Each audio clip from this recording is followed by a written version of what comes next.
இன்றைக்கு தமிழ் சமூகம் மிக அதிக அளவில் பார்த்து கொண்டிருக்கிற நோய்கள்ல உளவியல் நோய்கள், சிறுநீரக நோய்கள் பெரிய அளவில் பெருகி கொண்டே இருக்கிறது.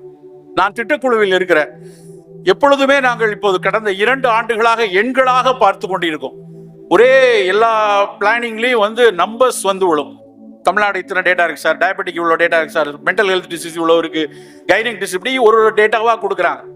ஒரு விவாதம் நடக்கிறது. பட்ஜெட்டுக்கு கொஞ்சம் முன்னாடி ஒரு கன்சல்டேட்டிவ் மீட்டிங் நடக்கிறது. ஒரு மருத்துவர் ஒரு விஷயத்தை கோரிக்கையை வைக்கிறாங்க.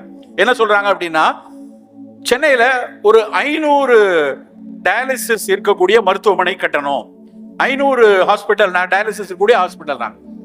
நான் அந்த நண்பர்களை அந்த எண்ணிக்கையெல்லாம் பார்த்துட்டு, எதுக்கு சார் இப்போ சென்னையில் எத்தனை ஆஸ்பத்திரி இருக்கு, இதுக்கு மேலே இன்னொன்று ஒரு 500 பெட்டட் டயாலிசிஸுக்காக எக்ஸ்க்ளூசிவ் ஒரு ஆஸ்பத்திரி தேவையா அப்படின்னு நான் கேட்குறேன். உடனே அங்கே இருக்கக்கூடிய மூத்த மருத்துவர்கள்லாம் சொல்கிறாங்க, என்ன நீ ஏன் இப்படி வேண்டாம்னு சொல்கிறீங்க அப்படின்னு கேட்டால், சார் ஒரு டயாலிசிஸ் யூனிட்டு ஒரு நாள் முழுக்க ஓடிச்சுன்னா குறைஞ்சபட்சம் ஒரு 6 பேருக்கு பண்ணலாம். ஒருத்தருக்கு 3 மணி நேரம் ஆகினாலும் 18 மணி நேரம் ஓடிச்சுன்னா கூட ஒருத்தர் 6 பேருக்கு பண்ணலாம்.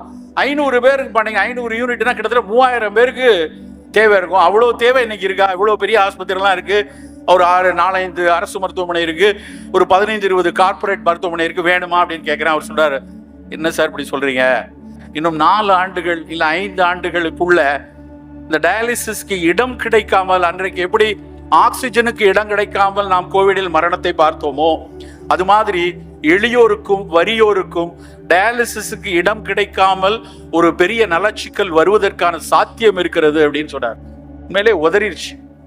ஏன் இப்படி சொல்றாங்கன்னா, சும்மா பயமுறுத்துறதுக்காக சொல்லலை. தமிழ்நாட்டினுடைய டேட்டாவை எடுத்தீங்கன்னா ஒரு 3.25 கோடி பேர் ஆண்கள் இருக்காங்க, ஒரு 3 கோடியே 67 லட்சம் பெண்கள் இருக்காங்க, 75 லட்சம் குழந்தைகள் இருக்கு. இதுல கிட்டத்தட்ட நெருக்கி பார்த்தீங்கன்னா 1 கோடி பேர் டயபெட்டிக். யோசிச்சு பார்ப்போமா? 10-12% சொல்றாங்க. 1 கோடி பேர் ஃபுல் ப்ளோன் டயபெட்டிக் இல்லைனாலும் ஐஜிடின்னு சொல்லுவாங்க, ஒரு இம்பேர்டு குளுக்கோஸ் டாலரன்ஸ்னு, ஒரு சர்க்கரைக்கு முந்தைய நிலை. அடுத்த 2 வருஷத்துல சர்க்கரை வியாதி வந்துடும். அதுல இருந்து ஆரம்பிச்சு ஒரு முழுமையா சர்க்கரை நோய் என்று தெரிந்தவர்கள் எண்ணிக்கை 1 கோடி பேர் இருக்கு. அது எல்லாருக்கும் தெரிஞ்ச விஷயம் தான். நம்ம இங்க இருக்கிற கூட்டத்தில் ஒரு 400 பேர்ல உறுதியா ஒரு 150 பேருக்கு மெட்ஃபார்மின் மாத்திரை இப்பவுமே போட்டுடலாமா, பந்தி எப்போ திறப்பாங்க, இன்சுலின் எடுத்துட்டு வரலையே, காருக்குள்ள இருக்க இப்போ எப்படி எடுத்து வர்றது, இப்படி சிந்தனையோட இங்க ஒரு 100 பேராவது கண்டிப்பா இருப்பீங்க. அப்படியான ஒரு சூழலில் தான் இன்னைக்கு தமிழ்நாடு இருக்கு. ஆனா பிரச்சனை என்னன்னா, அந்த 1 கோடி பேர்ல வெறும் 10.3% பேர் மட்டும்தான் சர்க்கரையை கட்டுப்பாட்டில் வைத்திருக்கிறார்.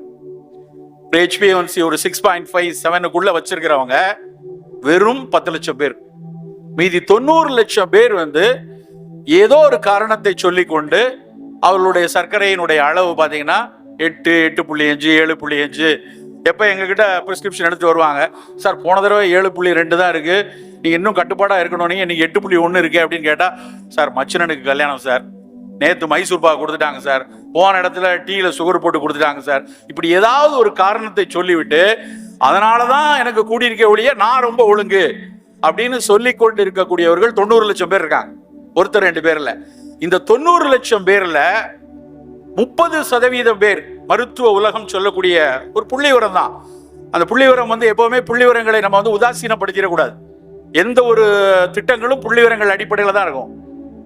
30% கட்டுப்பாடில்லாத சர்க்கரை நோயில 30% தன் வாழ்நாளில் ஏதாவது ஒரு 3 நோயில ஒரு நோய் சொல்றாங்க. ஒண்ணு சிறுநீரக நோய், இல்லைன்னா மாரடைப்பு, இல்லைன்னா புற்றுநோய். இதுல ஏதாவது ஒண்ண தன்னுடைய ஆயுட்காலத்துல கண்டிப்பா பெற்றுடுவாங்க அப்படிங்கறது அந்த புள்ளி வரும். அப்படின்னா என்ன அர்த்தம்? ஒரு 30 லட்சம் பேருக்கு, நம்ம தமிழ்நாட்டுல 30 லட்சம் பேருக்கு இந்த நோய் கூட்டங்கள் வருவதற்கான சாத்தியங்கள் இருக்கிறது.